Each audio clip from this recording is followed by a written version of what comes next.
올해는 태풍뿐만 아니라 장마와 폭우도 기록적이었습니다. 장마는 54일에 이르는 사상 최장 기간이었고요. 전국 평균 강수량이 687mm에 달해 평년의 2배 가까이 됐습니다. 기억하시겠지만 비가 내린 날도 참 많았는데요. 23.8일로 평년보다 열흘 이상 많았습니다. 이 같은 기록적인 비는 서울, 경기, 강원, 충청 등 중부지방에 집중됐습니다. 우리 충청권만 해도 시간당 70mm 이상 유례없는 기록적 폭우가 내렸죠. 사망자 발생은 물론 유네스코 세계문화유산 일부 붕괴, 고립, 건물 침수, 차량 침수 같은 각종 피해가 발생했습니다. TV를 통해서 보셨겠지만 마을 전체가 물에 잠기는가 하면 산지에서는 지반이 약해지면서 산사태 피해도 속출했습니다. 올해 여름 최장기 장마와 또 집중호우로 인한 전국적 피해액을 조사해봤더니요. 1조 300억 원이었습니다. 역대 5번째 재산 피해를 냈다고 하는데요. 물론 이런 재산 피해 이외에도 사망과 실종 사고도 적지 않았고요. 전국적으로 이재민도 많이 발생했습니다. 그런데 최근 이 호우의 피해가 도심에서 급증한다는 게 문제입니다. 기후온난화로 인한 도심 내의 국지적 폭우가 원인이기도 하겠지만 하수관로 관리와 같은 도시 인프라의 문제도 있습니다. 이러한 문제점을 해결하기 위해서 환경부는 도심 내의 돌발성 홍수로 인한 피해를 최소화하고 사전 예방을 위한 상습 침수 지역 16곳을 중점 관리 지역으로 선정했습니다. 예산도 올해 2026년까지 총 3,991억 원을 투입해서 도심지 침수 대응 사업을 추진하겠다, 이런 적극적인 의지를 보였습니다. 물론 인프라 확충과 함께 집중호우로 인한 도심 내에서의 피해를 줄이기 위해서는 대시민 실시간 정보 제공 안전 서비스가 필요하고 또 완벽한 예경보 시스템 구축을 위해서는 관련 기관의 협업 환경 구축, 또 이에 대한 홍보와 지원이 필요하다는 전문가들의 지적이 계속되고 있습니다. 앞으로 기후온난화로 인한 집중호우에 우리 시민들의 안전을 위해서는 체계적인 행정의 대책과 또 시민들의 적극적인 협조가 필요하지 않을까 생각합니다. 자, 이번 시간 작년 도심에서 발생한 호우 피해에 대한 영상을 한번 보시고요. 이어서 도심지 침수 무엇이 문제인가에 대한 기획 대담을 함께 하도록 하겠습니다. 여러분의 많은 관심과 성원 부탁드립니다.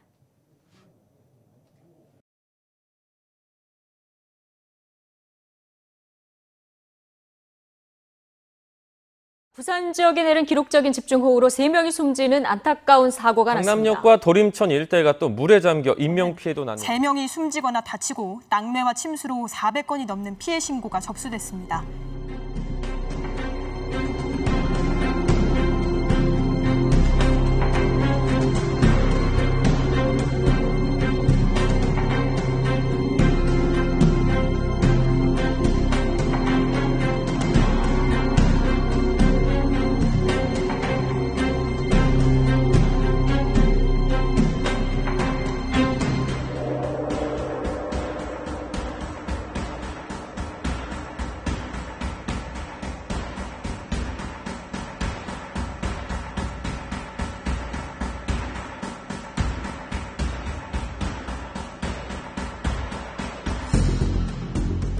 제가 서 있는 이곳이 하천인지 도로인지 구분이 안 될 정도로 물이 많이 가득 찼습니다. 빗물이 무릎까지 차올라 도로가 완전히 폐쇄됐습니다. 물이 막 강처럼 올라가지고 주유소가 뭐고 좀 다 차가. 밤사이 내린 기록적인 폭우로 대전 지역 곳곳이 침수가 됐습니다. 창문을 열어보니까 벌써 흙이 채여가지고요. 문이 안 열리는 거예요. 놀라서 지금도 가슴이 벌렁벌렁해요.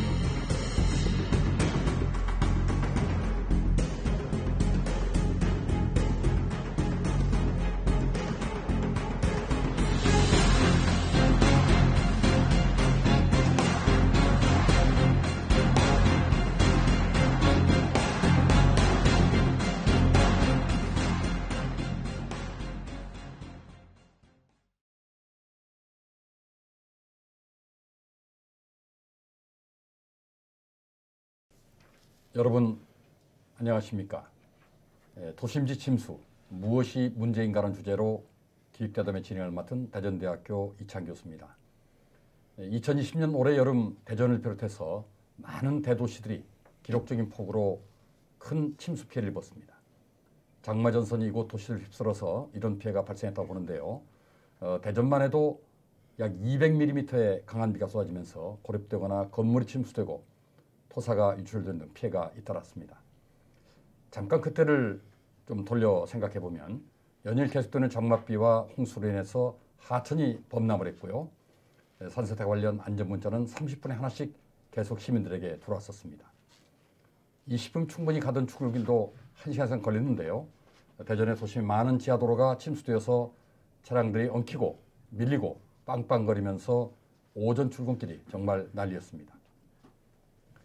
뉴스에서 많이 보셨겠지만 7월 30일 오전 대전 서구 정림동의 모 아파트 1층 28세대와 차량 50여 대가 침수되면서 주민들이 고립되기까지 했습니다.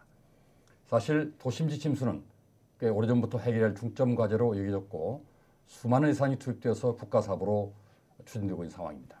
그럼에도 불구하고 최근에 국지성 호우로 인한 도심지 침수는 심심치 않게 뉴스를 통해 접하게 됩니다. 오늘 토론에서는 도심지 침수에 대한 피해와 원인을 다시 짚어보고 어떤 대책을 세워야 하는지, 도심지 침수 무엇이 문제인가라는 주제로 국내 도심지 침수의 원인과 해결 방안에서 전문가를 모시고 토론을 진행하도록 하겠습니다. 네, 오늘 대담에 나와주신 분들을 소개해드리겠습니다. 먼저 한밭대학교 건설환경공학과 유병률 교수님 나오셨습니다. 네, 안녕하세요. 네, 고맙습니다. 그리고 부산대학교 토목공학과의 신현석 교수님 나오셨습니다. 네, 반갑습니다. 네, 먼 길 오시나 있었습니다. 건축공간연구원의 이은석 센터님 나오셨습니다. 네, 반갑습니다. 네, 고맙습니다. 마지막으로 공주대학교 장은철 교수님 나오셨습니다. 네, 안녕하십니까. 네, 고맙습니다. 오늘 이렇게 네 분을 모시고 대담을 진행하겠는데 먼저 각 우리 전문가들의 지금 하고 계시는 일을 좀 소개를 받도록 하겠습니다. 먼저 우리 유병노 교수님 그 건설방지학과인가요? 건설환경공학과죠? 네, 어떤 주로 전공을 하고 계시고 네. 어디에 관심이 많으신지 좀 소개해 주시죠. 네, 건설환경공학과는 좀 생소하게 보일 수도 있는데요. 기존의 그 토목공학과하고 환경공학을 합쳐서 부르는 학과로 만들었는데요. 토목 분야는 뭐 도시 개발이라든지 산업단지 개발, 그리고 여러 가지 댐이나 도로, 항만 이런 사회 간접 자본이라고 부르는 SOC를 건설하는 그런 분야의 그 이론과 실무를 가르치는 분야고요. 환경 분야는 이런 여러 가지 개발 사업 때 일어나는 환경 피해를 어떻게 하면 최소화할 수 있을까 하는 환경 저감 방안 이런 것들을 주로 연구를 하고 있고, 부수적으로 사람들이 살아가면서 많은 물이나 공기 오염 이런 것들을 유발하게 되는데요.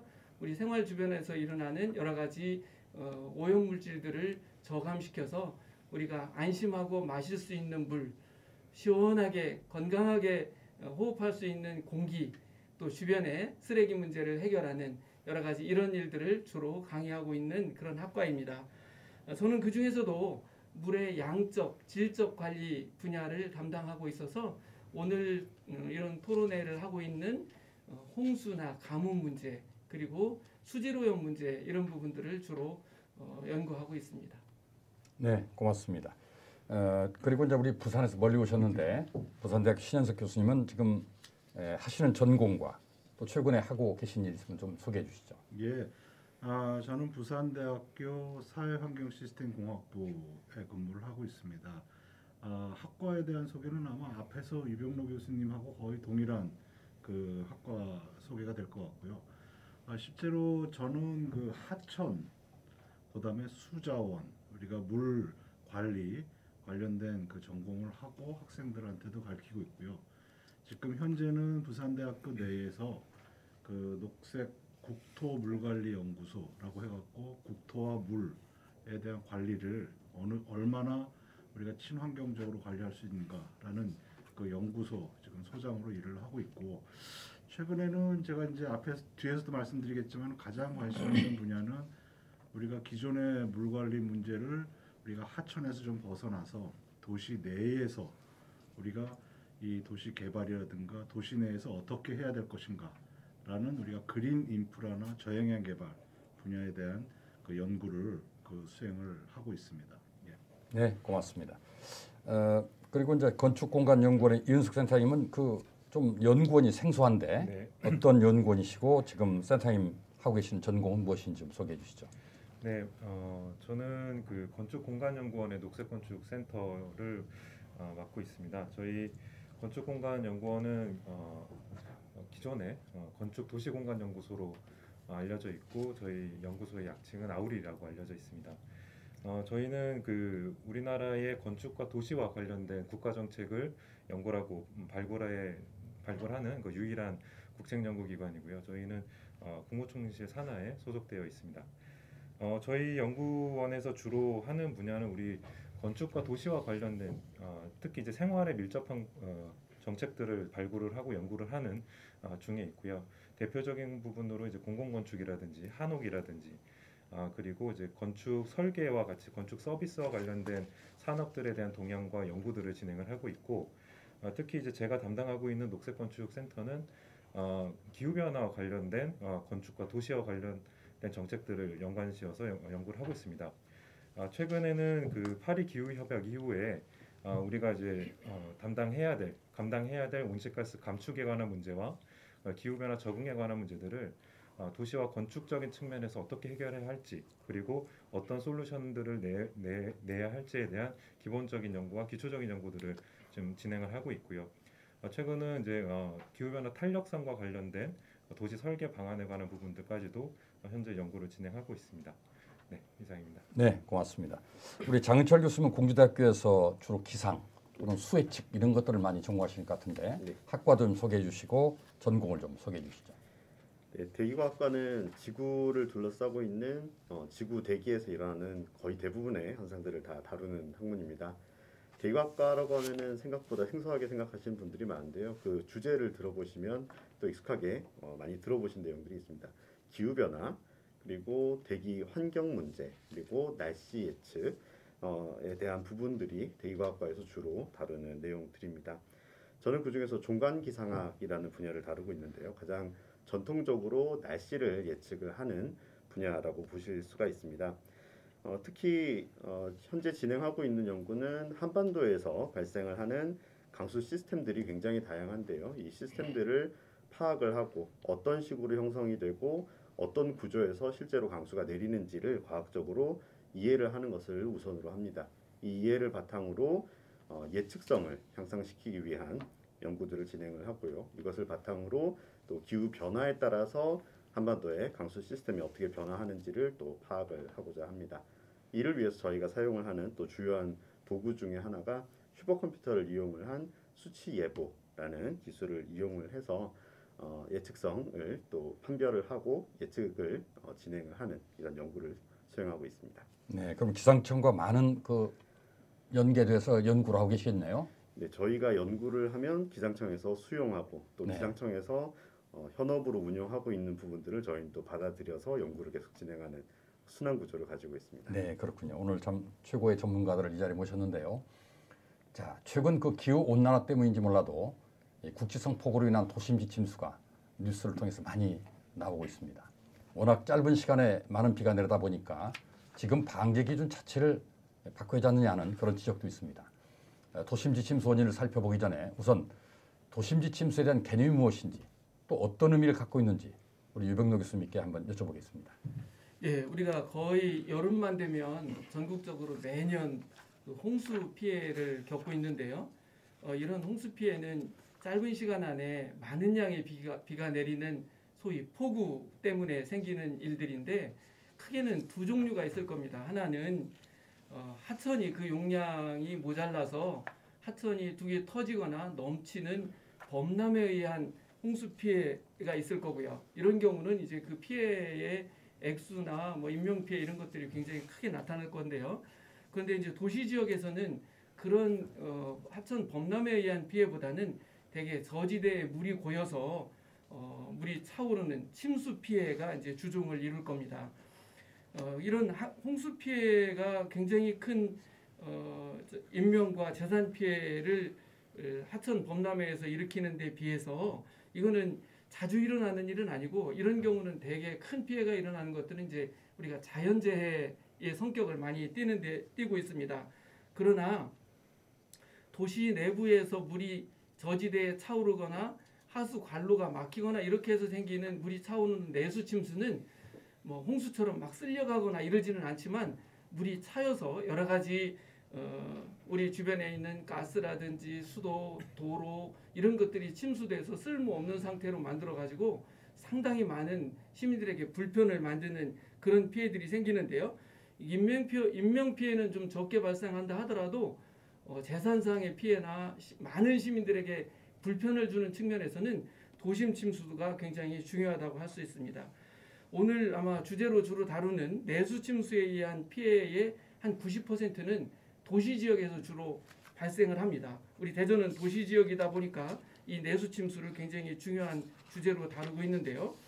아마 도시 침수에서 제일 중요한 거는 물리적으로 저지대에 집이 위치해서 생기는 그런 문제들, 또 상류 지역이 발전하면서 홍수의 극한 홍수량이 증가해서 하류 지역이 침수가 생기는 문제 등 여러 가지 원인이 많이 있는데 대체적으로 특성은 인재 성격이 강하다는 게 문제죠.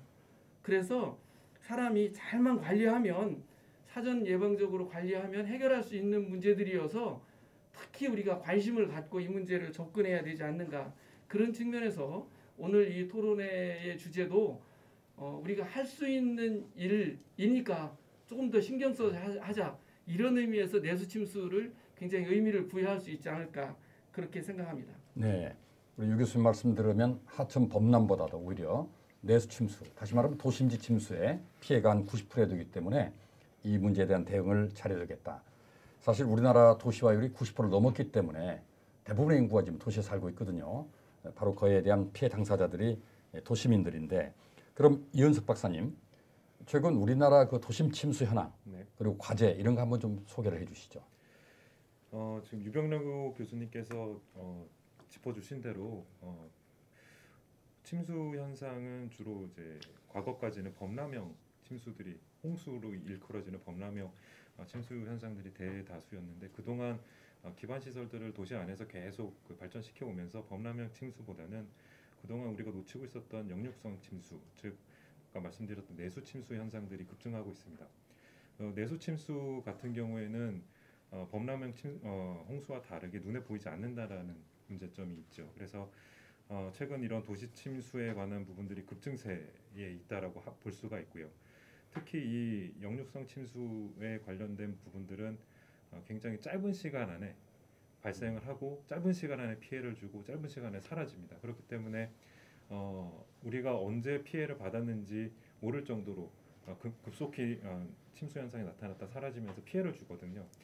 다만 이런 이제 피해들이 도심지 내에서 취약계층들이 많이 모여 계시는 그런 저지대에서 많이 발생하고 있기 때문에 이분들이 이제 정상적인 어떤 생활을 하는 데까지 회복하는 시간이 굉장히 오래 걸리는 그런 특징들을 갖고 있습니다.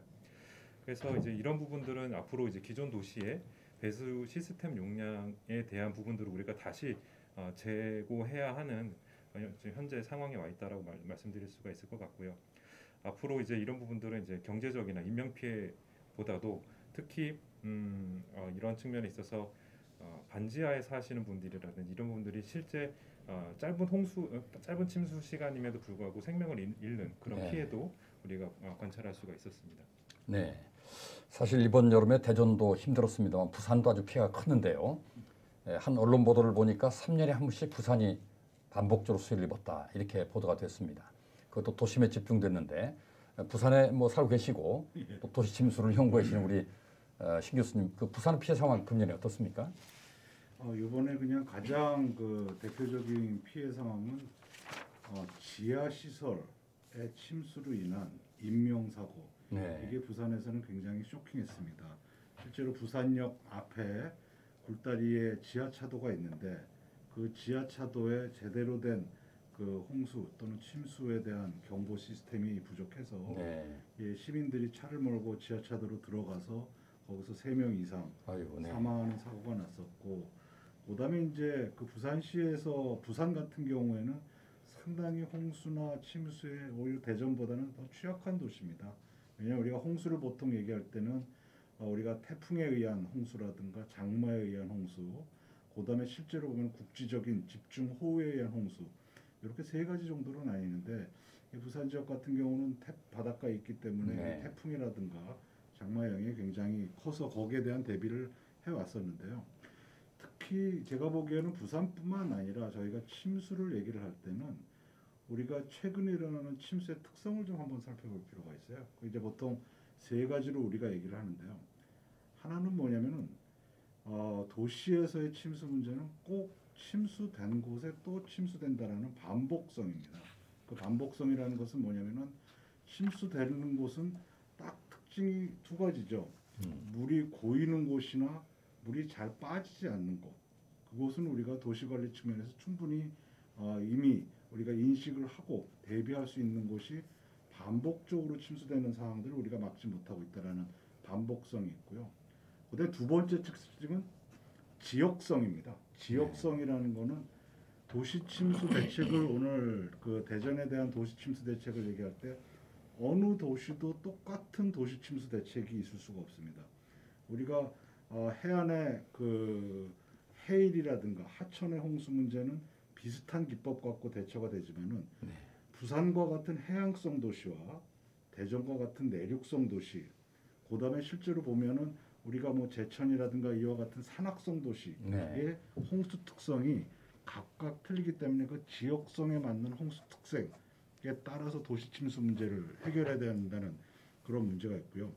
그다음에 하나는 뭐냐면은 이게 도시 침수 문제가 앞에서도 말씀하셨지만 이 상습성입니다.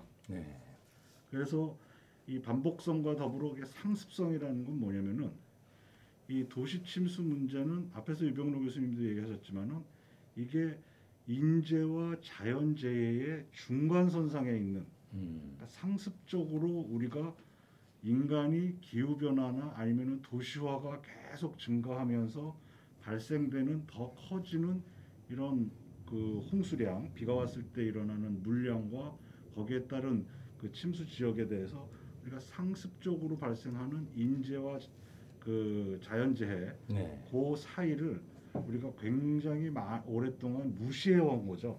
아이고 좀 뭐 발목 정도 잠기거나 허리에 잠기는 침수 문제는 뭐 알고 보면 제방 터지거나 댐프 터지는 것보다는 뭐 큰 게 아니니까라고 상습적인 문제를 우리가 무시해온 거.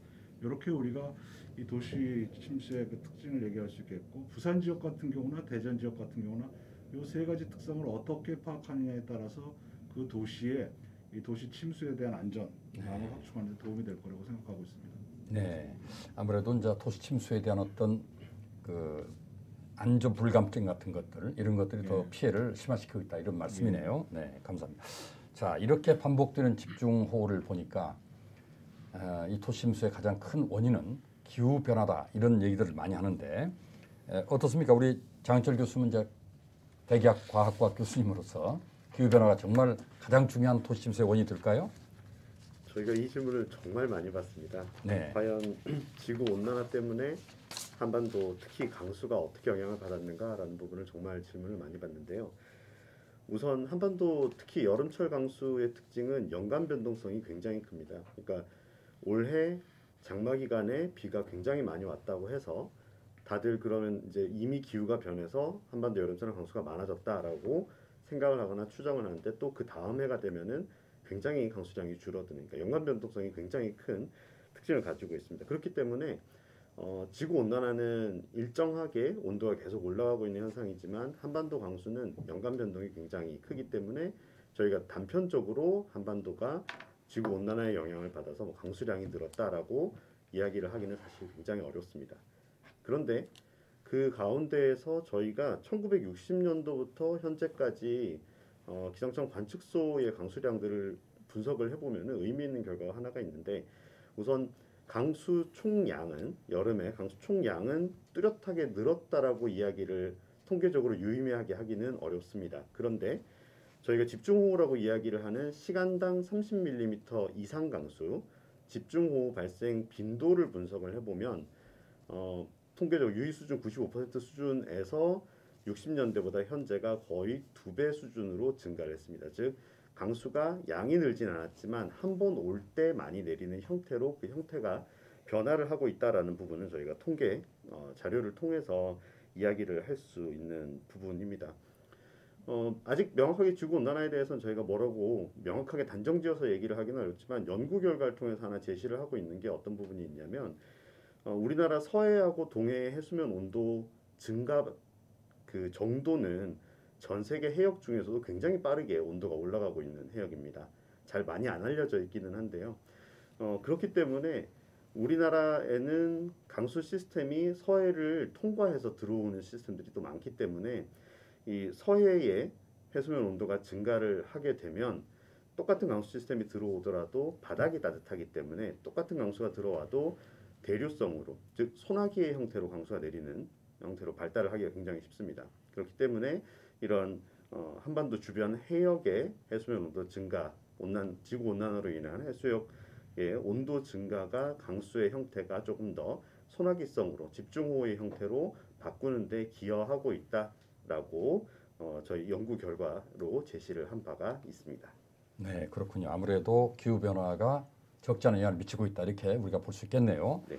강수 총량은 변하지 않았지만 집중호우로 인한 그런 그 피해들의 빈도가 높아지니까 집중호우의 빈도가 높아지니까 아무래도 이건 기후 온난화의 영향이다 이렇게 좀 보시는 것 같은데 그럼 이렇게 한 번 쏟아지면은 시간당 한 30mm가 이제 소위 그 집중호우로 보는 겁니까? 네, 맞습니다. 네. 근데 이제 50mm, 100mm씩 막 쏟아지는 물벼락들이 막 이루어지고 있거든요.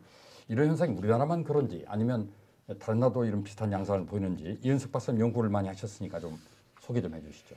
예, 이런 집중 강우 현상은 대체적으로 우리가 그 열대나 아열대 기후대에서 자주 볼 수 있었던 현상, 우리 일반적으로 이해를 하고 있는데요. 이런 현상들이 점점 북상하고 있다라는 부분들은 다른 국가에서도 마찬가지로 보고 있습니다. 특히 올해 있었던 이제 중국의 그 물 사태와 그리고 일본의 남부 지역의 물 사태들이 우리나라의 그 54일간 장마가 이어지기 이전에서부터 그런 물과 관련된 그런 물벼락 같이 많은 물폭탄들을 맞은 그런 그 뉴스들을 보도를 하고 있었고요. 특히 이제 중국에는 스촨성의 이슈들은 올해 여름에 특히 큰 이슈이기도 했습니다.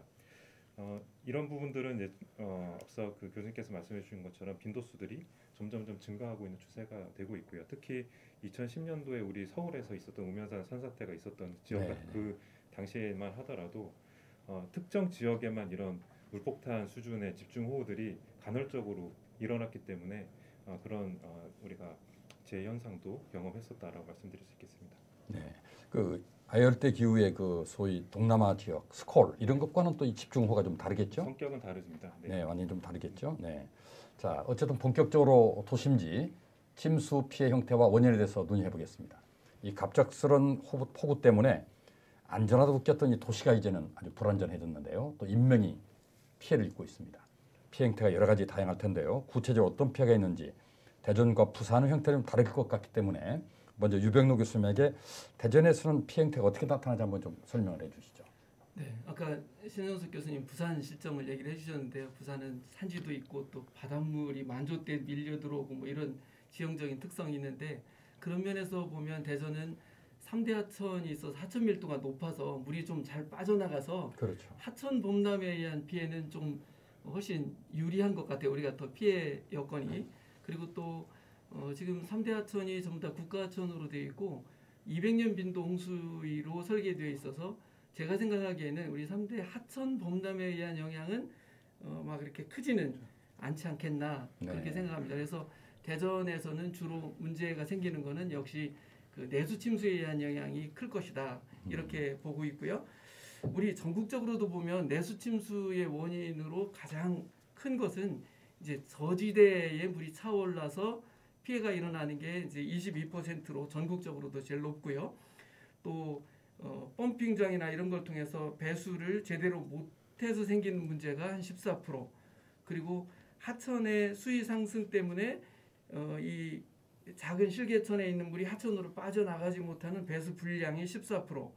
그다음에 하수가 제대로 흘러가지 못해서 역류되는 현상이 13%, 그리고 하수 관거가 용량이 부족해서 생기는 그런 문제가 11% 정도가 이제 전국적인 현상인데요.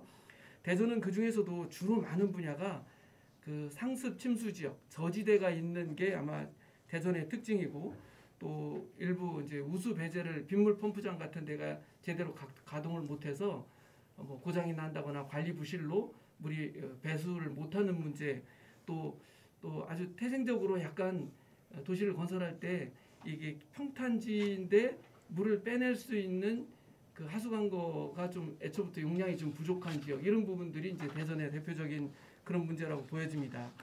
그래서 첫 번째, 그냥 원래 저지대인 곳에 무슨 이유인지 모르지만 어쨌건 건축 허가가 나서 집이 지어져 있는 곳들이 있어요. 대부분은 이제 하천변의 주택가인데요. 네. 이제 그런 부분들, 요번에 금년에 이제 사고가 났던 정림동 같은 경우가 대표적인 그런 경우죠. 이제 그런 데가 있고, 또 한 경우는 하천변에 과거에는 이제 도시가 발달되어 있었잖아요. 그런데 그 상류에 도시가 발달되면 그 논밭이었던 곳이 도시로 바뀌거든요. 그러면 논밭이 도시로 피복이 되면 홍수 때 똑같은 양의 비가 와도 확 몰려가는 시간이 빠르기 때문에 극대 홍수량이라고 그러는데요. 그 홍수량이 한 1.3배 내지 2배 정도 늘어나요. 그러니까 상류 지역이 막 개발해서 올라가면 원래 있던 원도심, 하천변에 있는 도심은 이제 수량을 감당하지 못하니까 침수가 일어나게 되는 거죠. 상류 지역 개발에 따른 하류 지역에 추가적으로 발생하는 침수, 이런 것들이 생기고요. 그리고는 두 번째는 우리 대전의 구도심 같은 경우에는 옛날 한 20, 30년 전에 하수관로나 우수관로를 만들 때는, 그때는 이제 돈도 우리나라가 별로 없고 그러니까 비용이 적게 들게 하기 위해서 관로의 크기를 보통 한 20년 빈도, 뭐 25년 빈도로 설계를 했어요. 그런데 지금 이제 신도시 같은 경우는 이제 좀 재정 여건이 좋으니까 크게 설계를 하거든요. 그래서 옛날에 작게 설계를 했던 것 때문에 구조적으로 발생할 수밖에 없는 문제들도 있고, 또 그런 도시 상류에 또 신도시가 개발되니까 더 많은 물량이 쏟아져 들어오는 것도 있고요. 그 다음에 그 외에는 대부분 이제 관리에 의한 거죠. 우리 대전 같은 경우는 하수관이 막히거나 배수 펌프장에 그 펌프가 고장 나거나 그래서 생기는 사실 관리상의 문제들도 굉장히 많습니다. 소소하지만요. 그리고 아까 우리 장 교수님 말씀하신 것처럼 어쨌든 기후변화의 원인도 이제 환경하는 사람 입장에서는 어쨌든 가뭄의 지속 기간이 좀 증가하기도 하고, 홍수 때 똑같은 양의 비가 오더라도 더 강도가 우리는 높다 그러는데 더 짧은 시간 안에 더 많은 양이 와가지고 유출률이 높아지니까 하천이나 이런 데서 물이 배제가 안 되니까 침수가 일어나는 그런 현상들은 불가피하게 발생되고 있는 것 같습니다. 네, 대전 같은 경우는 저지대가 이제 상습적으로 침수가 되는 것이고, 또 그 다음에 이제 상류 개발하면서 물을 흡수하지 못하니까 불투수 지역이 되니까 그런 것들이 한꺼번에 밀려온다. 또 관거의 불량 같은 것들이 이제 아무래도 원도심에 있다, 이런 말씀이네요. 그러면 부산은 좀 다릅니까? 이 부산 같은 경우는 이제 대전하고 가장 그 다른 점이 해양을 끼고 있다라는 게 굉장히 크습니다. 그래서 아까도 말씀드렸지만은 침수가 되는 것은 물이 고이거나 빠지지 않았을 때 침수가 되는 건데 쉽죠. 그 지역이 부산 같은 경우는 물이 고이는 원인이 바닷물에 의해서 해수면이 높아지면은 하천에 물이 빠지지도 않고 도시 내에 있는 물이 빠지지도 않아서 바다에 의한 침수 부분이 바닷가 주변이 굉장히 심각하다는 게 대전하고 가장 그 다른 그 차이점이라고 할 수 있겠고요. 반면에 이제 제가 최근에 부산의 홍수 도시 침수 사례들을 여러 가지를 하면서 한 두 가지 정도가 더 중요한, 대전뿐만 아니라 부산에서 두 가지 정도 중요한 그 도시 침수의 문제를 제가 살펴봤는데요. 제가 이렇게 좀 보여드리면 좀 모르겠어요. 이게 보이실지 모르겠지만 요 하나가 뭐냐면은 아까 기후변화는 얘기를 하셨고, 그다음에 하나가 중요한 게 뭐냐면 홍수 대비, 침수 대비 시설의 노후화 문제입니다. 대전도 오래된 도시고요. 부산도 굉장히 오래된 도시죠. 이미 우리가 2차 세계대전 6.25 이후에 도시개발이 시작이 돼서 지금 노후화되어 있는 도시인데, 도시가 늙어갈수록 인프라도 같이 늙어가고 그렇겠죠. 그 인프라 중에서 우리가 물을 빼는 우수관로라든가 하천도 같이 늙어가는데 하천은 최근에 많은 투자를 해서 홍수 방어 시설이나 시스템들이 많이 개선이 됐어요.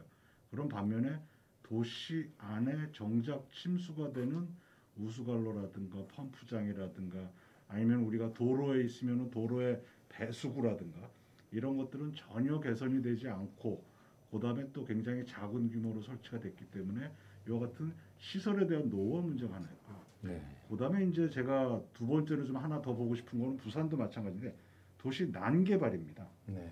이 도시 난개발이라는 건 뭐냐?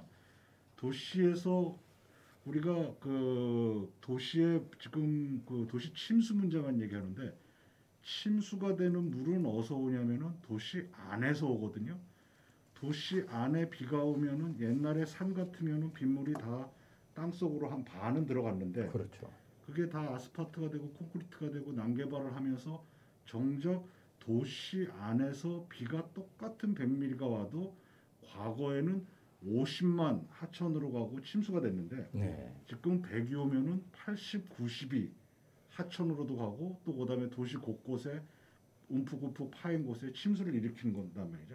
그게 뭐냐면 우리가 이 도시 난개발, 이 도시를 이 난개발해서 벌어진 문제. 그래서 최근에 이제 여러 가지 문제가 있지만 이 도시 그 침수 관리하는 시설의 노후화와 그다음에 도시가 난개발되는 문제.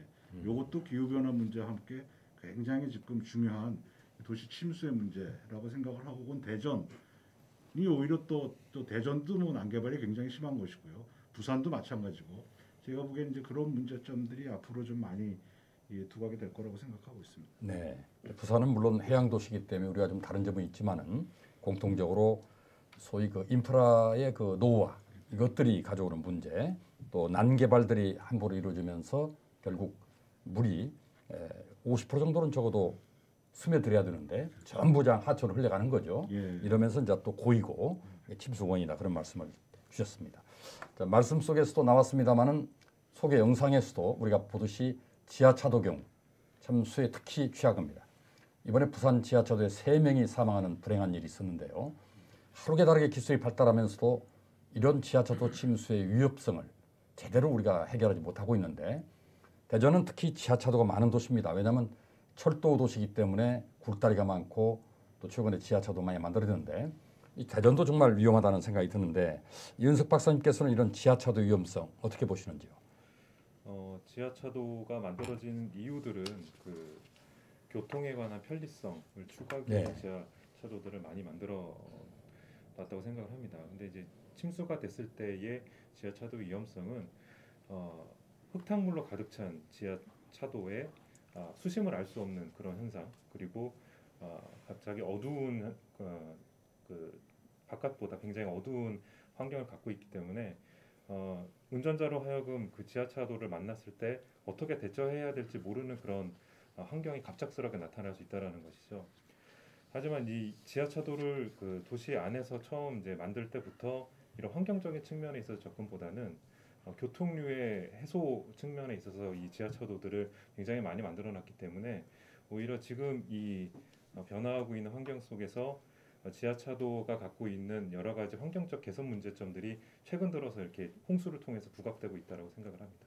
네, 유 교수님 아무래도 대전에 사시고 또 대전발전연구원장 하시면서 대전의 사정을 잘 아실 텐데 대전에서 다행히 이번에 뭐 지하차도에서 사망 사건은 한 건이지만은 그냥 의도적인 것이었기 때문에 그렇게 위험한 뭐 그런 일은 없었습니다만은 어떻습니까? 대전의 지하차도 침수 현황 같은 경우는요? 예, 말씀하신 것처럼 대전은 지하철 1호선도 있고 지금 이제 대전역에서부터 도청앞까지가 이제 지하 상가로 되어 있지 않습니까? 전체적으로 이제 그 주변이 대전천을 중심으로 한 주변에 지하 시설물들이 많아서 침수가 일어나면 굉장히 위험하고 여러 가지 시민 불편이 많은데요.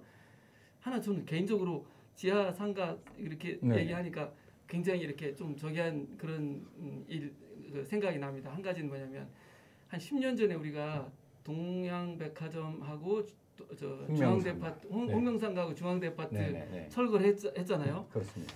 거기에 그 교각이라고 부르는데 다리빨이 538개가 있었어요. 야, 예. 그래서 저는 정말 대전에 처음 오면서 제일 걱정했던 게 와, 저것 때문에 홍수 때 이게 홍수 범람이 일어나면 정말 큰일이다.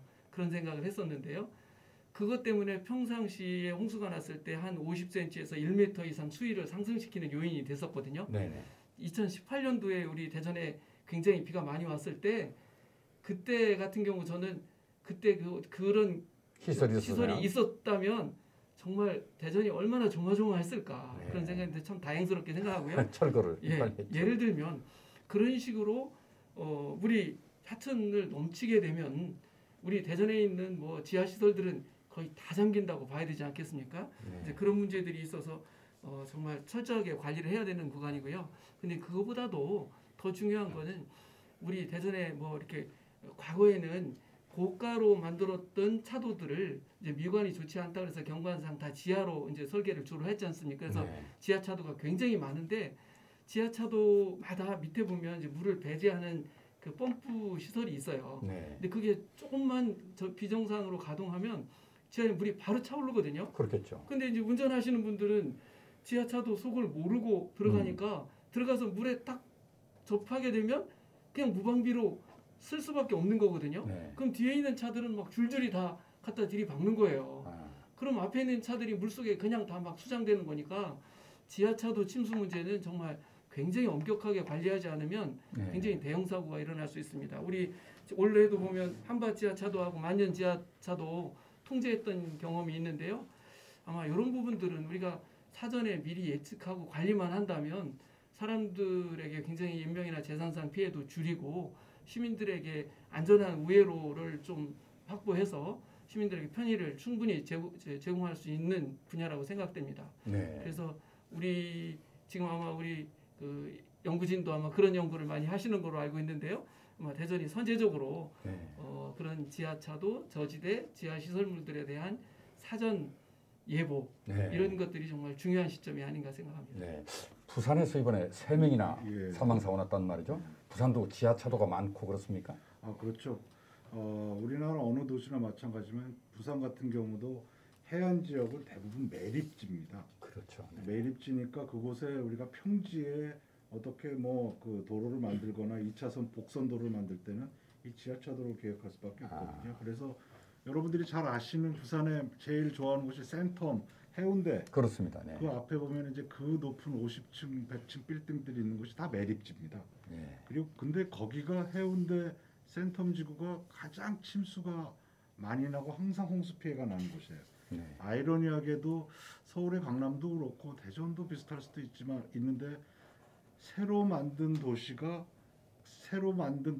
지하 공간이 훨씬 더 많고 국토부 자료에 보면은 최근에 신도시의 지하 공간 활용률이 구도시의 지하 공간 활용보다 8배가 더 많다고 합니다. 네. 국토교통부에서는 그만큼 지하 공간이 지금 많이 건설이 되고 있고 거기에서 침수 문제가 발생되는데 제가 이제 공학적으로 좀 한 두 가지만 간단하게 유 교수님 말씀하셨던 거 외에 한 가지만 더 말씀드리면 가장 대전시나 부산시나 지하차도에 침수를 일으키는 문제는 어떤 그 토목 구조물의 구조적인 문제도 있겠지만 행정적인 문제가 큽니다. 그래서 대전시에서도 그걸 조금 유념을 해야 될 것 같은데요.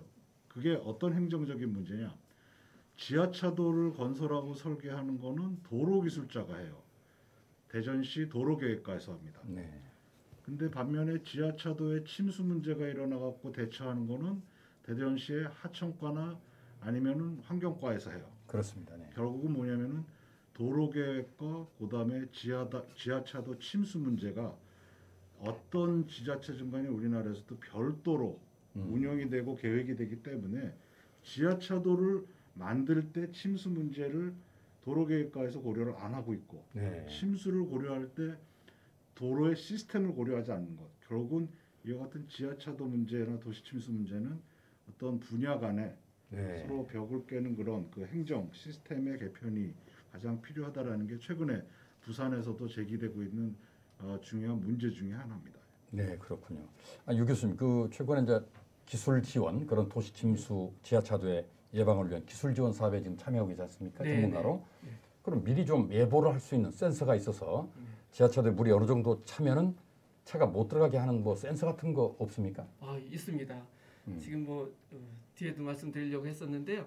우리 지금 대전세종연구원이 연구하고 있는 과제가 그런 겁니다.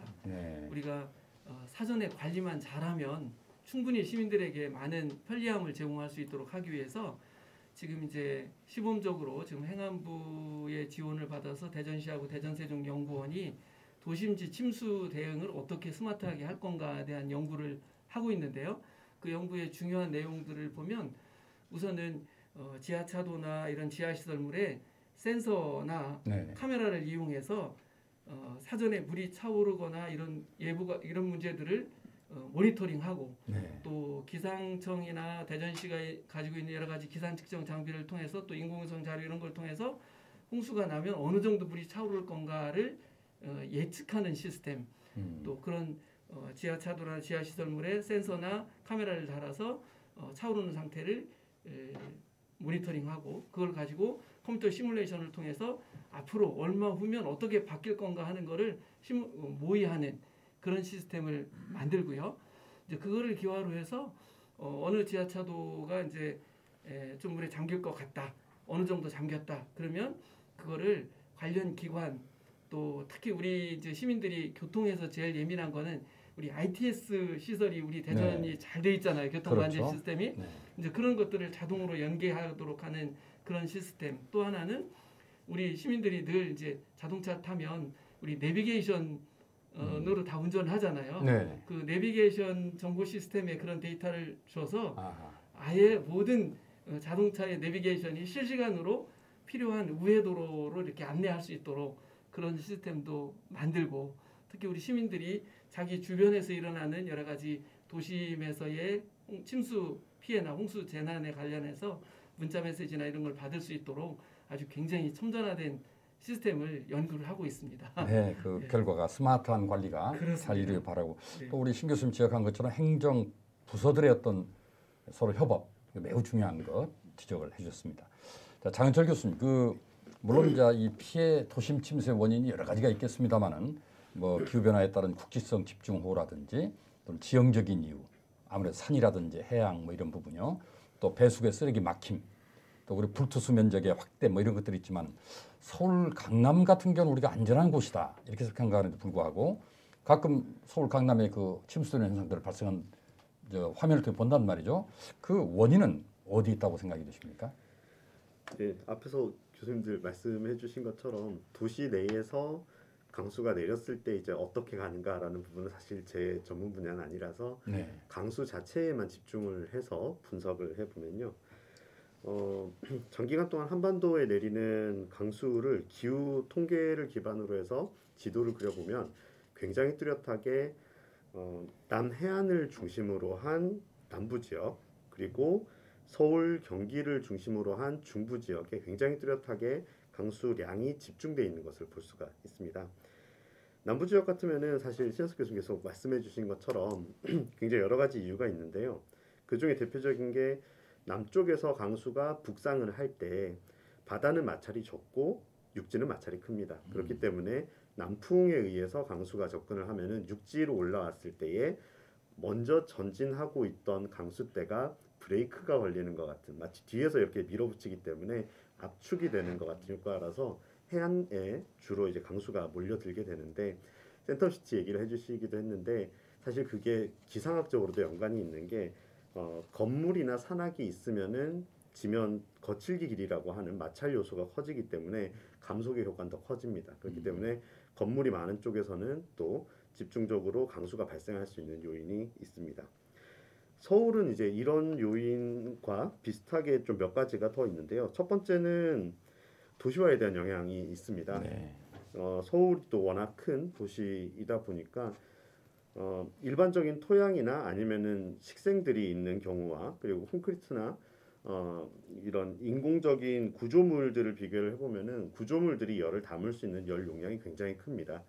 열 용량이 크다는 얘기는 그만큼 열을 가두어 두었다가 방출하는 정도도 커진다는 거고 열이 많아진다는 얘기는 앞서 말씀드렸던 것처럼 소나기성으로 대류가 발생할 가능성이 크다라는 얘기가 됩니다. 그리고 서쪽에서 강수를 일으킬 수 있는 수증기들이 공급이 돼서 들어온다라고 했을 때 역시나 서울도 건물들이 많기 때문에 마찰의 효과에 의해서 또 서울 상공에서 압축되는 효과로 인해서 수렴이 발생하고 강수가 내리는 경우가 또 발생을 하고요. 그리고 부산과 비슷하게 육지 바다에서 육지로 들어오면서 이제 강수가 발생할 수 있는 구조가 있는데 서울 쪽은 경기만이 있습니다. 그렇기 때문에 마치 깔때기와 같이 어느 방향으로 접근을 하더라도 경기만에서 모여들어서 인천을 통과해서 서울로 들어오는 이런 강수대가 굉장히 잘 발달하기 좋은데 이 모든 구조가 사실은 대류성으로 소나기성으로 강수를 내릴 수 있는 구조입니다. 그래서 서울이 안전할 것 같다라고 이야기를 우리가 많이 믿고 또 그렇게 생각들을 하고 있지만 사실 한반도 강수 특성을 봤을 때 서울은 한반도 중에서도 강수가 굉장히 많이 오는 지역이고 강수 강도도 강한 지역에 해당이 됩니다. 아마 이게 직접적인 원인 중에 하나가 아닐까라고 생각을 하고 있습니다. 네, 고층 건물에 따른 그런 마찰 효과, 또 그리고 열섬 효과 같은 것들이 집중으로 가져올 수 있다 이런 말씀. 가능한 서울에 사신 분들 좀 잘 생각하셨으면 흩어져야 될 것 같습니다. 보니까. 네.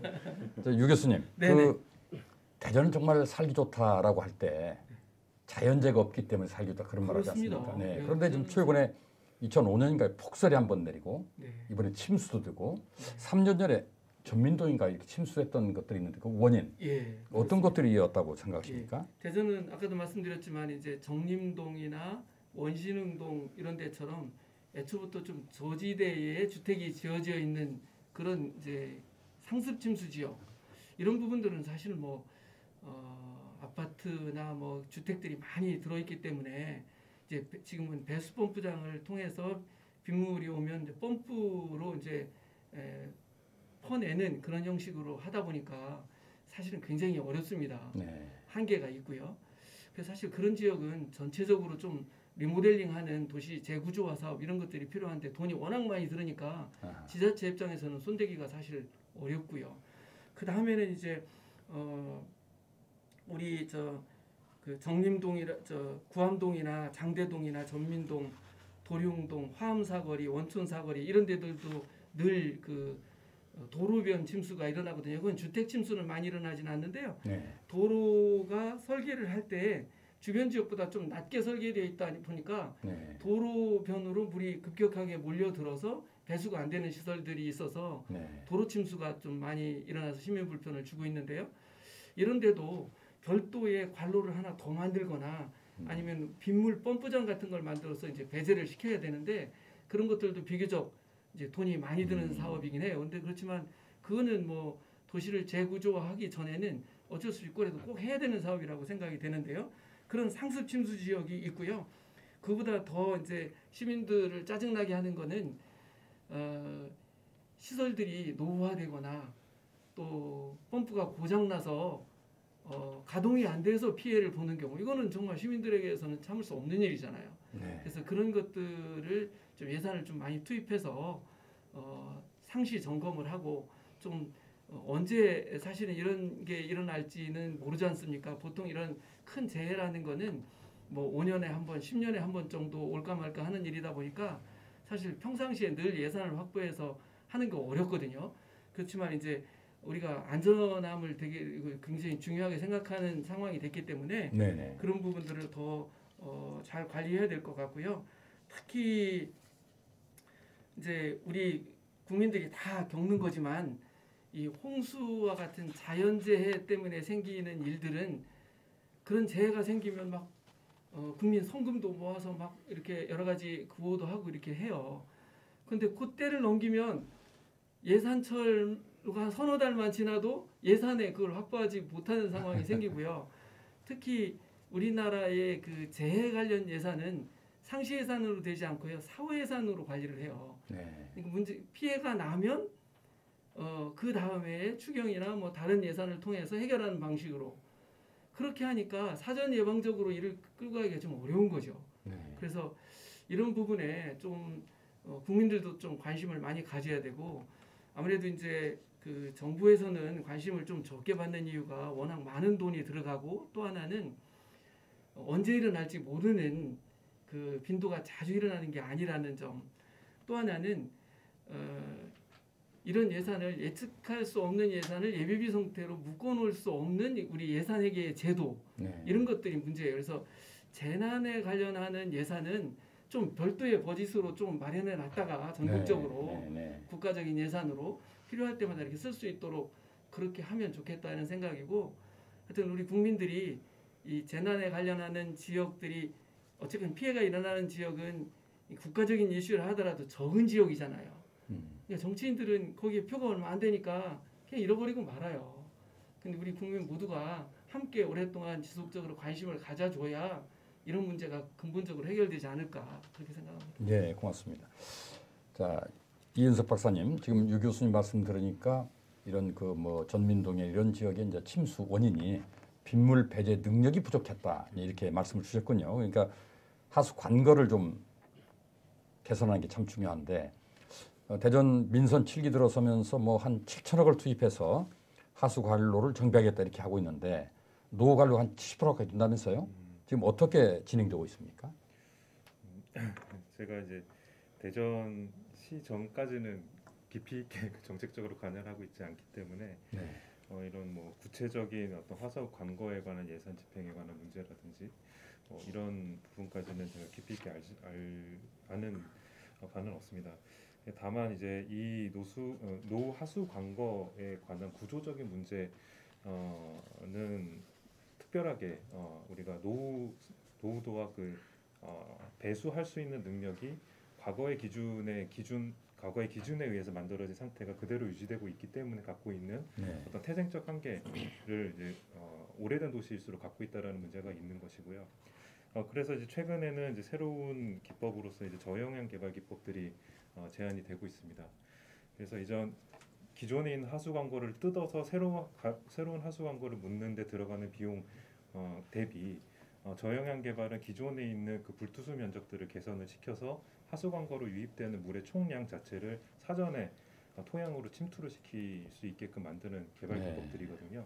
그래서 이런 기법들이 이제 도로를 다이어트화 시키면서 나오는 잉여 공간들을 충분히 활용을 하면서 하수 관로로 노후된 하수 관로로 들어가는 그 빗물의 유입량 자체를 사전에 어느 정도 차단시키는 그런 기법들이 현재 지금 적용이 되고 있습니다. 대전에서도 이런 부분들이 앞으로 좀 더 적극적으로 고려되지 않겠는가라는 생각을 해봅니다. 그 일종의 뭐 저루지 같은 거 만드는 것도 거기에 포함이 되는 겁니까? 소형 저루지라고. 소형 저루지다. 아주 작은 소형 저루지라 생각하시면 됩니다. 네, 좋은 아이디어 같습니다. 신 교수님 아까 그 이제 행정 부처의 다원화, 관리 주체가 다원화된 것들이 이제 문제를 많이 일으킨다고 그러는데 사실 도시 하천 및 유역에 관한 관리는 국토교통부가 하고 또 하수도 관리는 환경부가 하고 또 우수유출 저감 관리는 행정안전부가 하고 이러다 보니까 협업이 안 되는 부분이 많지 않습니까? 그런데 국가가 보면은 뭐 여러 방면에서 이런 도심수 문제 해결하기 위해서 각자 준비를 하고 있거든요. 어떻게 보십니까? 그런 것들이 막 난립되어 있나요? 어떻게 협업이 안 됩니까? 지금 이제 마침 또 이번 12월 달에 국회에서 그 법안이 통과가 돼서 국토부에서 관리하던 하천 관리 분야가 이제 환경부로 2차 일원화가 됐습니다. 마침 며칠 전인데요. 그래서 국토부에서 관리하던 하천을 이제 환경부가 하수도하고 하천을 지금 이제 동시에 관리하는 체계가 2022년부터 내년 준비를 하고 이렇게 시행이 되도록 돼서 그건 뭐 나름대로 그 통합의 의미가 있다고 생각을 하지만 저는 실질적으로 이 그 도시 침수에 있어서 이 하천 문제다, 하수도 문제다, 우수 문제다 이와 같은 아주 전통적인 문제와 더불어 아까 이은석 박사님께서 얘기하셨듯이 이런 거죠. 이제는 하수도나 하천이나 이 행정적으로 그 도시 침수 문제를 또 아니면은 저 우수 저류조다 했고 행안부다 국토부다 그다음에 또 실질적으로 환경부다 대전시에서도 물과 관련된 부서들이다 아니라 도시 침수 문제는 오히려 이 박사님이 얘기하셨듯이 이 도시 쉽게 얘기하면은 저는 행정체계에서 도시 계획과에서도 도시 침수 문제를 다뤄야 되고 도로과에서도 도시 침수 문제를 다뤄야 되고 그다음에 조경 공원과에서도 도시 침수 문제를 다뤄야 된다. 그게 이제 아까 말씀하셨던 저영향 개발이라는 게 이 도로에서 발생하는 우리 쓰레기도 그렇잖아요. 쓰레기 종량제하고 각 집에서 발생한 쓰레기를 한 20년 우리가 조금씩 집에서 관리를 하다 보니까 전국의 쓰레기 문제가 많이 해결된 그렇죠. 세계적인 우수 사례가 된 것처럼 홍수도 그다음에 침수 문제도 우리가 하류 지역에 발생하는 홍수량들을 분산해서 우리가 건물 옥상에서도 잡고 그다음에 주차장에서도 잡고 도로에서도 잡을 수 있는 분산형 아까 말씀하셨지만 저영향 개발 이런 방향도 그 고려가 이제부터는 필요한 시기가 됐다. 그게 이제 선진국 같은 경우에서도 미국이나 유럽 같은 경우는 벌써 한 10년 내지 15년 전서부터 그와 같은 그 저영향 개발 기법이라든가 그린 인프라 기법들이 지금 굉장히 많이 도입이 되고 있고 저희 나라에서도 뭐 제가 연구 단장을 했었지만 이와 같은 그 기법들이 다양하게 지금 이제 연구가 되고 또 실질적으로는 지금 스마트 시티라든가 지금 물순환 선도 도시라든가 이런 도시 사업에 직접적으로 지금 시범적으로 도입이 되고 있기 때문에 이제는 하천과 우수관로를 좀 자유롭게 해주자. 그러면서 비가 떨어지면 비가 떨어진 곳에서 잡을 수 있는 방법도 하나의 비가 떨어진 곳에서 곳곳에서 좀 잡는 방법도 우리가 고민을 해야 될 때가 아닌가. 이런 그 시점에서 제가 보기에는 어떤 제도적인 측면뿐만 아니라 파라다임의 전환도 좀 도시 침수에서 필요한 게 아닌가. 다시 말씀드리면 도로가 홍수를 일으키는 시설이 아니라 도로가 침수를 방어하는 시설이 될 수 있다면 그거만큼 좋은 게 어디겠습니까? 그래서 그런 그 제도적인 분야도 좀 고민을 할 때가 아닌가라고 생각을 하고 있습니다. 네, 어차피 뭐 행정은 부처가 이제 따로 있기 때문에 일원화하기는 쉽지 않다 하더라도 행정의 패러다임을 바꿔서 도시 침수에 관한 일관된 방향을 가지고 예를 들면 도로과에서도 잡아줄 수 있는 모든 각 부서들이 이런 도시 침수에 대비하는 노력을 해야 결국은 이 문제 해결할 수 있다 이렇게 말씀을 주셨습니다. 진행하고 있다고 합니다. 유 교수님도 그 전문가로 참여하시는데 어떤 내용들이 담겨 있습니까? 네, 이번에 우리 대전세종연구원과 대전시가 행안부의 지원을 받아서 하는 이 사업은 우리가 그동안 논의했던 많은 침수 관련 이야기를 해왔는데요. 그 중에 이제 원인이 하드웨어적인 원인도 있고 뭐 관리의 문제로 생기는 문제도 함께 있는데요.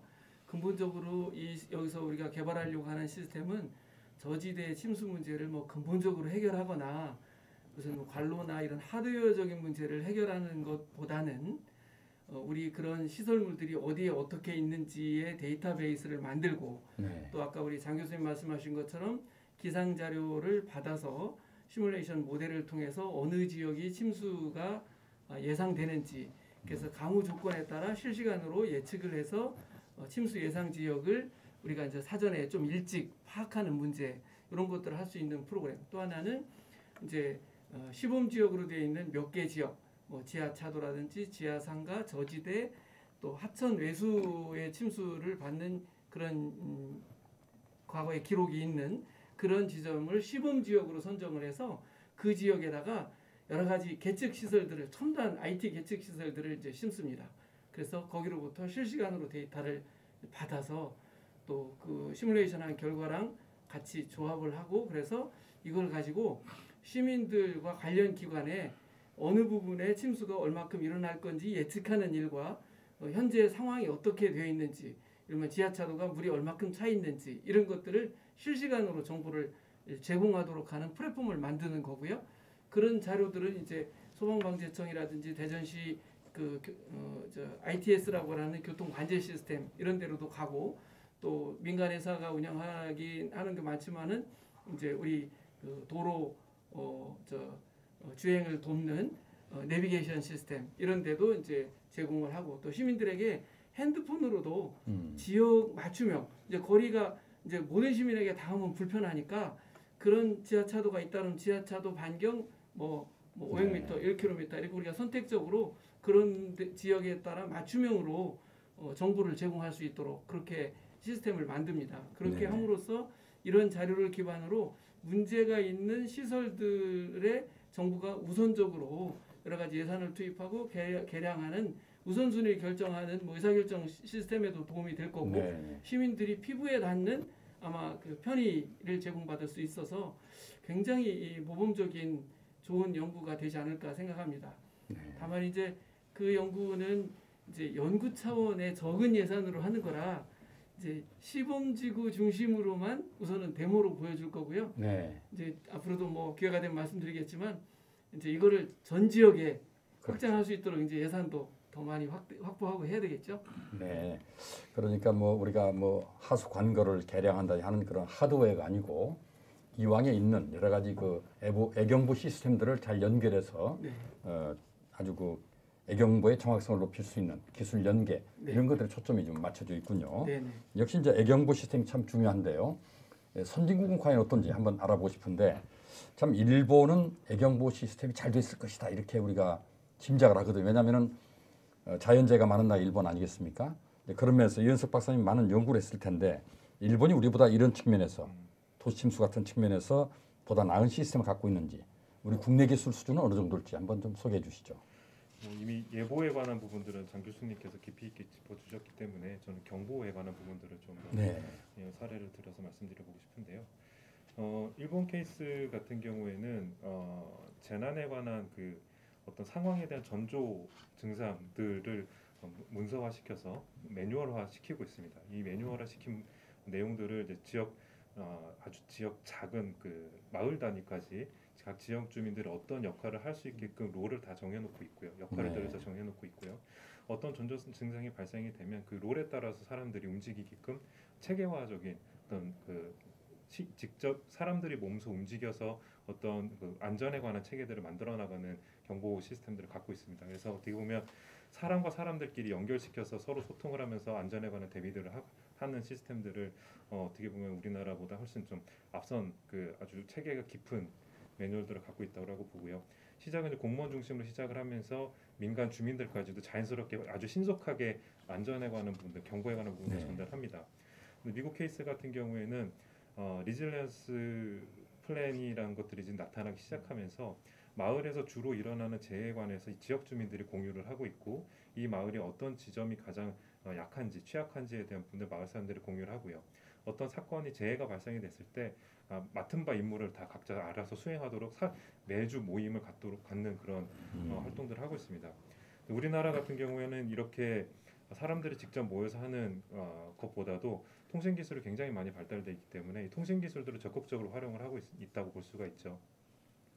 올해 그 홍수 문제가 났을 때 시민들이 카카오톡이나 여러 가지 SNS 매체를 통해서 직접 방송사로 제보를 하는 미처 방송사들이 캐치하기 전에 우리 동네에서 이런 문제가 발생되고 있음을 바로바로 알 수 있게끔 우리나라 같은 경우에는 이런 통신 인프라가 열려 있기 때문에 이런 정보 소통이 다른 미국이나 일본보다도 확실히 앞서 있다라고 말씀드릴 수가 있겠습니다. 그래서 이런 국가가 전반적으로 관장하는 예경보 시스템보다도 우리 국민들이 바로 실생활에서 어떤 문제가 있음을 캐치를 해서 그것을 서로 공유할 수 있는 플랫폼이 굉장히 다른 나라에 비해서 앞서 있다라고 볼 수 있겠습니다. 네, 네. 뭐 IT 선진 국가가 바로 우리나라고, 저건 이제 5G가 확대되면서 4G보다 얼마나 빠르게 10배 정도 빠르다고 합니다. 정말 고속, 초연결, 초지연성을 갖고 있는데 지연되지 않으면서 빠르게 전달할 수 있는 그런 IT 강국이 바로 한국이기 때문에 이런 측면에서도 크게 기여할 것이라고 생각이 드는데, 신 교수님, 과연 우리나라 애경보 시스템, 토목공학자시니까 한번 현장에서 느끼는 그 신뢰성이랄까요? 그렇다면 뭐 좀 느끼시는 부분이 있다면 시스템의 개선 방안 이런 거 좀 한번 말씀해 주시죠. 저희 나라 그 홍수 또는 침수 애경보 시스템은 제가 판단했을 때도 지금 현재 수준으로는 거의 선진국 수준이라고 저는 생각을 갖고 있습니다. 네. 이제 홍수 애경보 시스템은 보통 이제 두 가지로 크게 나뉘는데요. 공간의 의미로 하나가 우리가 한강, 금강, 낙동강과 같이 대하천이 범람하지 못하고 범람했을 때 큰 피해가 나는 그것을 방지하는 홍수 예경보 시스템이 있고, 오늘 저희가 얘기하는 주제인 비교적 작은 국부 지역의 어떤 건축지라든가 도시 내의 침수 지역 또는 지하 공간에 침수되는 지역의 그 홍수를 예보하고 경보해주는 시스템 두 가지로 나뉩니다. 이게 두 개가 같이 운영이 될 수가 없고, 제가 앞에서 말씀드렸던 거는 저희는 하천 관리를 굉장히 성공해온 나라이기 때문에 홍수 관리를 앞에서 말씀드렸던 대하천이나 하천에서의 홍수 예보 시스템은 선진국 수준에 와 있다. 단 오늘 논의하는 도시 침수, 국부 침수 지역에 대한 홍수 예경보 시스템이나 침수에 대한 그런 경보 시스템은 앞에서 이 박사님이 얘기하셨듯이 좀 우리가 아직 굉장히 좀 취약한 상황이고 그게 굉장히 중요한 문제고요. 홍수 예경보 시스템의 선진성을 논의를 하거나 아니면은 평가를 할 때는 세 가지를 갖고 평가를 합니다. 저도 지금 부산 지역에서 한 20년 동안 제가 아마 도시 홍수 예경보 시스템은 전국에서 20년 전에 처음 제가 직접 설치하고 운영을 하면서 국가에다가 제시를 했었는데요. 세 가지입니다. 하나가 첫 번째는 신속성입니다. 스피드. 그렇죠. 이게 신속성이라는 건 뭐하고 직접 연관이 돼 있냐면은 모니터링, 자료가 얼마만큼 신속하게 들어오고 최근에는 수의계라든가 아니면 CCTV뿐만 아니라 앞에서 이은석 박사님이 얘기하셨듯이 최근에는 SNS를 통한 자료들 이걸 얼마만큼 신속하게 우리가 전파하고 전달받아서 어느 지역이 지금 침수가 일어나고 있는지를 알아내는 방법. 이게 결국 모니터링과 관련되어 있는 거니까. 두 번째는 단순성입니다. 우리가 심플, 스피드 다음에 심플인데 이 단순성의 문제는 뭐냐면은 절대로 홍수 예측하는 기상 모델이 됐든 아니면은 저 홍수 예측 모델이 됐든 대피 모델이 재난 관리 측면에서는 복잡하면 그거는 실패를 합니다. 그렇겠죠. 네. 그래서 대전도 그렇고 부산도 그렇고 어느 지역이든 갔을 때 홍수예경보 시스템 설명이 장황하잖아요. 네. 그거는 실패한 시스템이에요. 홍수예경보 시스템은 기상 자료도 명확하게 사용할 수 있는 그 단순한 자료를 사용할 수 있게 돼야 되고 어느 지역이 홍수가 났다 안 했다 경보 기준도 우리가 홍수가 침수가 된다 안 된다 아니면 위험이 있다 이 정도 3개 정도의 기준을 가지고 단순하게 만들어줘야 국민들이 이해를 하고 시민들이 거기에 대피할 수 있기 때문에 단순성이고요. 네. 그다음에 세 번째는 저는 오늘 이 도시 침수 얘기를 하면서 꼭 이 얘기를 홍수예경보 시스템 구축하면서 얘기를 하고 싶은데요. 이건 지속성입니다. 홍수예경보 시스템은 절대로 IT만 갖고 되는 게 아니라 이게 대전시도 그렇고 부산시도 그렇고 많은 경우 보면은 다 전기전자 쪽 IT 쪽에서 홍수예경보 시스템을 구축하고 운영을 해요. 근데 알고 보면 기상도 필요하고 저희같이 토목, 환경, 그다음에 도시관리까지 같이 필요한 사업인데도 불구하고 이게 지속되지 않는 이유는 뭐냐면은 홍수예경보 시스템 자체가 분산돼서 관리를 하다 보니까 똑같이 지금 통합적인 관리가 안 되는데 저는 이번에 대전 같은 경우 대전 세종연구원 같은 경우에 제가 그 행안부에도 제시를 했었지만은 이와 같이 그 재난센터라든가 재해센터가 생겼으면 이런 곳이 지속성을 가지고 지속성은 뭘로 유지가 되냐? 홍수 예경보를 공부하고 그거를 운영하는 인력을 가지고 운영이 되고 그거는 결국은 인재나 교육을 가지고 운영이 되고 그거는 결국 뭐냐 연구를 갖고 운영이 되는 거거든요. 결국은 뭐냐면은 우리가 대전 세종연구원의 어떤 그 재난센터 같은 곳에 홍수예경보에 대한 그런 지원 그 방향을 대전시에서도 부산은 좀 지금 그렇게 그 계획을 하고 있습니다. 대전시에서 예산, 인력에 대한 지원 방안이 있지 않으면 이 도시 침수나 홍수예경보 시스템이 성공하기 힘들다라는 게 저희가 그 전문적으로 갖고 있는 그 생각입니다. 네. 컨트롤 타워가 좀 일원화돼서 이런 그 모든 각 분야의 정보들이 잘 수합되고 그게 이제 전파가 돼야 되겠군요. 자, 그러면 이제 우리 유병렬 교수님, 아까 여러분들이 말씀했지만 이제 하드웨어도 중요하고 소프트웨어 중요합니다만은 휴먼 에어랄까요? 결국 시민들이 문제인데 결국 피해를 입는 것도 시민이고 혜택을 보는 것도 시민입니다. 따라 시민들의 참여가 매우 중요하고 이런 시스템에 대한 이해도 있어야만이 가능할 것 같은데 아까 일본은 마을 공동체 주민들이 적극 매뉴얼을 숙지하고 실천해보는 그런 노력들을 한다고 그러는데 우리 시민들에게 그렇게 만족할 만한 시스템을 만들 수 있는 행정 부분에서의 노력 어떤 게 있을까요? 네, 맞습니다. 지금 이제 결국 이런 시스템을 대전시가 개발을 해도 결국 시민들이 내용을 숙지하고 따라하지 않으면 편의를 체감하지 못하는 거거든요. 또 뿐만 아니라 요즘은 IT가 굉장히 발달되어 있는 상황이고 저희들이 좋은 예측 시스템을 만든다고 해도 우리 신 교수님 말씀하신 것처럼 정확도에는 한계가 있습니다. 이 정확도를 계속 높이기 위해서는 실시간으로 홍수가 진짜 나고 침수 피해가 났을 때 시민들이 즉각적으로 여러 가지 데이터를 같이 공유하고 같이 올려줄 때 그런 자료를 가지고 보정을 함으로써 더 좋은 모델로 발전시킬 수 있는 거거든요. 그래서 어떻게 보면 시민들이 잘 알아서 혜택을 보는 주체이기도 하지만 시민들이 참여해주면 훨씬 더 예측 능력을 높이는 좋은 시스템을 만들 수 있기도 하기 때문에 아마 시민들의 역할은 매우 중요하지 않는가 그런 생각이 듭니다. 근데 특히 이제 이번 대전시가 행안부 지원을 받아서 하는 이 시스템을 통해서 아마 시범지역 몇 군데가 나름대로 좋은 체계를 갖출 거라고 생각이 됩니다만 아까 전에도 말씀드렸지만 대전시 전역으로 확대할 수 있도록 이런 사업들은 대개 정부 지원이 조금 약하고요. 지자체 예산으로 주로 많이 해야 되는데 이 지자체가 이제 이런 예산을 쓰는 게 사실 그렇게 쉽지는 않아서 좀 더 관심을 갖고 이 재해에 관련하는 안전에 관한 문제는 뭐 우선적으로 좀 갖춰야 된다는 그런 생각으로 행정부서에서 재정 지원을 좀 많이 해주셔서 대전시 전역에 확대할 수 있도록 하면 좋겠고요.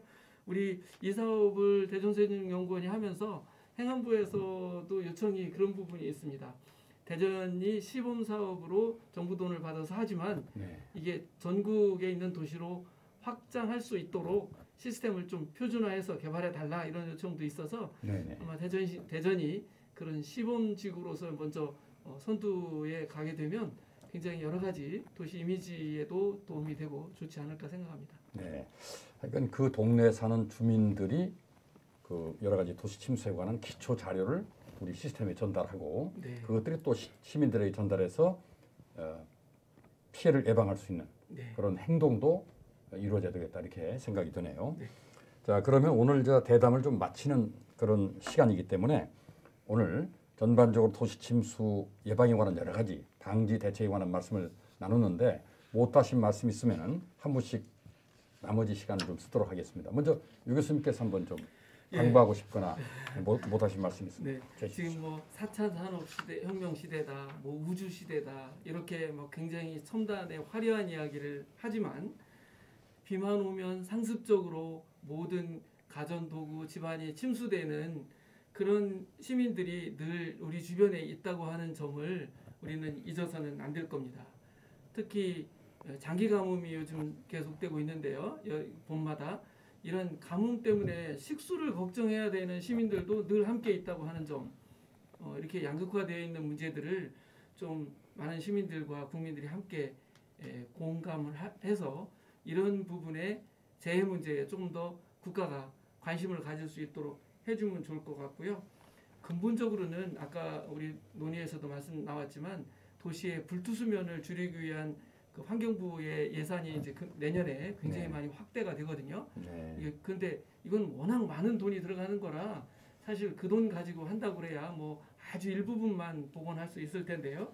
이제 그런 노력에도 좀 우리 지자체도 열심히 좀 동참을 하고 특히 더 중요한 거는 우리 그 IT 기술이 우리 굉장히 강하잖아요. 그래서 우리 대전세종연구원이 이 연구를 하시면서 우리 이제 에트리하고도 우리 협업해서 에트리의 기술도 우리 같이 연구진에 참여시키고 있거든요. 근데 오늘 이렇게 이제 기상 전문가, 우리 또 홍수 예경부를 전문을 하시는 전문가, 또 우리 건축공간연구원, 또 이렇게 여러 연구원 그 지혜를 집단지성을 모아서 하여튼 우리가 좋은 성과를 내도록 우리 연구진과 함께 열심히 하겠다 이런 다짐의 말씀도 함께 드리면서 인사를 하겠습니다. 네, 잘 부탁드리겠습니다. 또 우리 정말 그 도시 침수에 관한 예경부 시스템도 개발하신 신 교수님 한 말씀 마무리 좀 부탁드립니다. 저희 나라가 홍수에서 해방 된 지가 오래되지 않았습니다. 하지만 이제는 좀 선진국화되면서 국부적인 도시 침수를 우리가 해결해야 되는 상황이 있고요. 두 가지만 좀 제가 말씀드리고 싶은 건 첫 번째는 정말 이 대전 연구원이든 아니면 공무원들이든 이 홍수 분야는 굉장히 어떤 누구든 하기 싫어하는 재난 분야예요.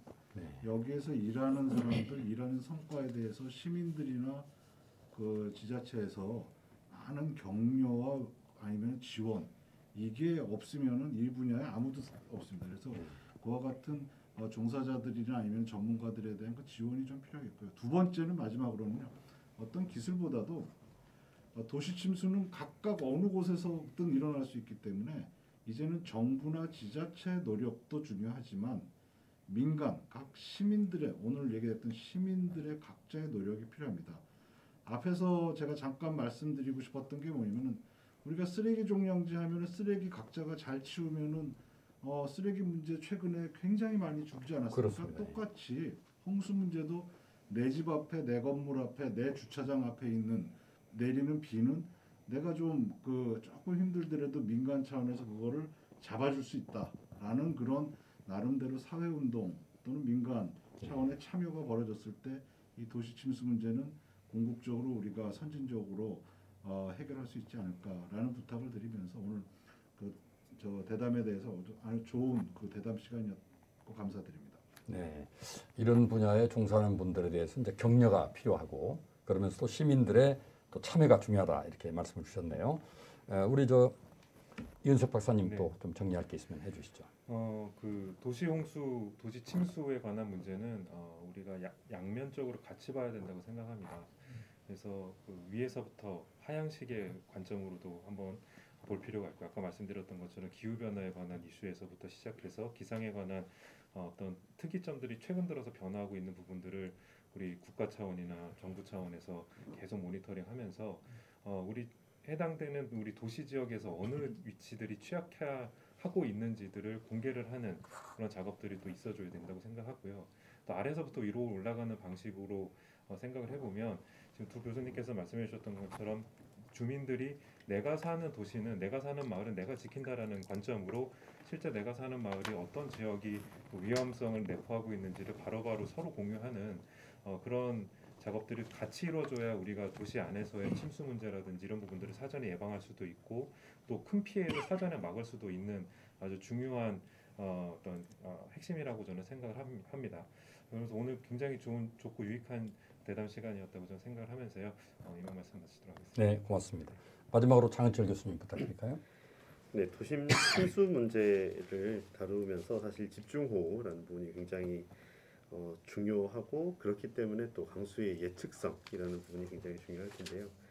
저희가 이 부분을 관련해서 도시공학 하시는 분들 또 토목 하시는 분들 숨은 분야 전문가들과 이야기를 하면은 약간의 오해가 있습니다. 이 해당 분야에 계신 전문가분들께서는 더 높은 해상도, 수십 미터 수준의 높은 해상도에 아주 정확한 정보를 주었으면 한다. 그리고 또 기상하시는 분들은 그게 있으면 좋겠지만 우린 이런 한계가 있다. 근데 이 관점이 사실 이게 잘 안 좁혀져 왔었거든요.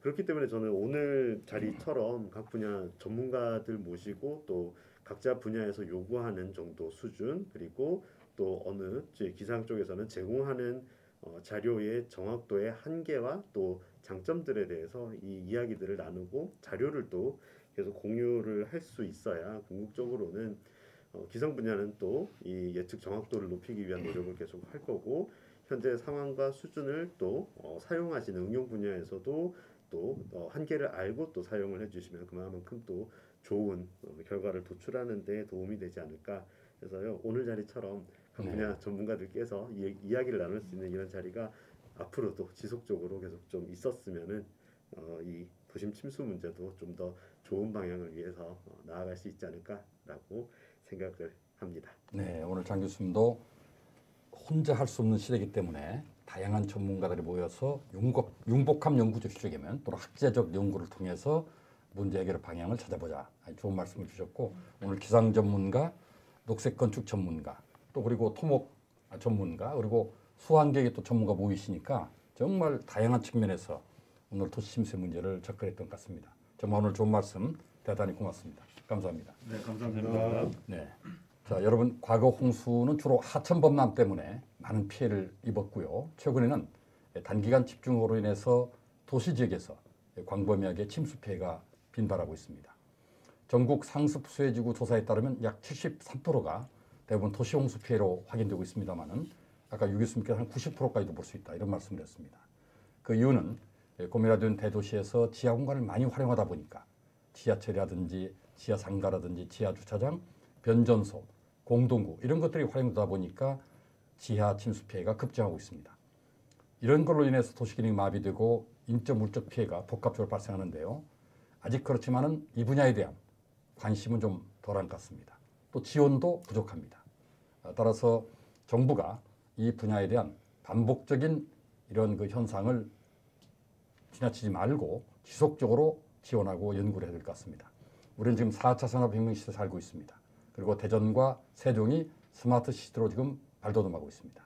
이런 상황에서 도심 침수에 관한 것도 5G 기술을 기반으로 해가지고 여러 가지 4차 산업의 핵심 기술들인 IoT, AI라든지 빅데이터 등을 통해서 시민 안전을 확보하기 위한 도심 침수 애경보 시스템이 빨리 개발되어야 한다고 생각이 듭니다.